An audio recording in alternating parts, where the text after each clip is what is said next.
ভারতের mini Switzerland, যেখানে 22শে April 2025 ভারতের ভূস্বর্গ কাশ্মীরের পেহেলগাঁওয়ের বাইসরণ ভ্যালিতে পর্যটকেরা ঘুরতে এসেছিল, কিন্তু দুপুর প্রায় 3টের সময় হঠাৎ গার্ডেনের ভেতর থেকে বেরিয়ে আসে কিছু দুষ্কৃতী, মুখে মাস্ক পরা আতঙ্কবাদী। তাদের প্রত্যেকের হাতে ছিল AK-47। তারা এক এক করে প্রত্যেক পর্যটকের কাছে যায়, তাদের নাম জানতে চায় এবং তাদের ধর্ম জিজ্ঞেস করে, এমনকি পুরুষদের প্যান্ট খুলেও দেখে সে হিন্দু নাকি মুসলিম। এবং যারা হিন্দু ছিল তাদের পয়েন্ট ব্ল্যাঙ্ক রেঞ্জ থেকে গুলি করে মারা হয়। একজন পর্যটকের স্ত্রী বলেন, ওকে যখন মারলে আমাকেও মেরে দাও। আতঙ্কবাদীরা তাকে বলে, না, তোকে মারবো না, যা গিয়ে বল তোদের মোদিকে।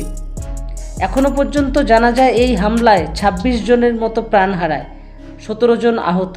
মৃত ব্যক্তিদের 26 জনই ছিলেন পুরুষ এবং হিন্দু। এখানেই বন্ধুরা টেরোরিস্টরা একটা প্রশ্ন রেখে যায়, কেন? এটাই কেন?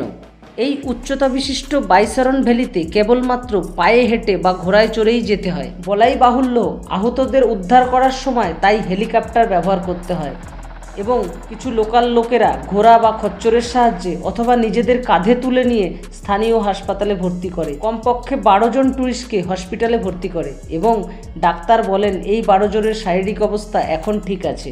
এই হামলা ট্যুরিস্টদের ধর্মীয় পরিচয়ের ভিত্তিতে হয়েছিল। মৃত ব্যক্তিদের মধ্যে একজন ছিলেন মুসলিম এবং একজন খ্রিস্টান, আর বাকি 24 জন ছিলেন হিন্দু। এরা ভারতের বিভিন্ন রাজ্যের ছিলেন, যেমন জয়পুরের 32 বছর বয়সী নীরজ উদবানি, যিনি ইউএইতে থাকতেন, ছুটিতে বাড়ি এসেছিলেন, পেহেলগাঁওয়ে বেড়াতে গিয়েছিলেন।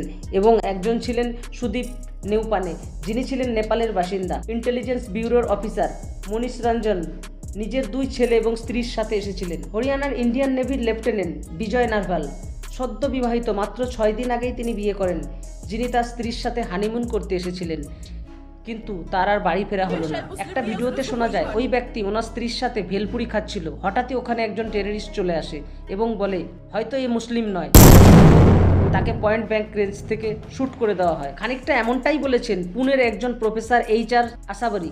উনি বলেন, যখন উনি দূরে ফায়ারিং হতে শোনেন তখন ওনার পরিবার পাশের একটি তাঁবুতে গিয়ে আশ্রয় নেয়, কিন্তু টেররিস্টরা ওখানেও চলে আসে এবং ওনার বাবাকে কলমা পড়তে বলা হয়, কিন্তু তিনি যখন কলমা পড়তে পারেননি তখন টেররিস্টরা তাকে সোজা গুলি করে দেয়। সাহায্যের জন্য ওখানে ওই মুহূর্তে কেউ ছিল না, না ছিল পুলিশ, না ছিল ইন্ডিয়ান আর্মি। যাদের ঘোড়ায় চেপে তারা স্পটে এসেছিলেন তারাই আসাবারি, ওনার মা এবং আরও 3 জন মহিলাকে নিচে ফিরে আসতে সাহায্য করেন। তবে এই ঘটনায় একজন হিন্দুর জীবন বেঁচেছিল, কারণ তিনি কালমা পড়ে নিজেকে মুসলিম হিসাবে পরিচয় দিয়েছিলেন।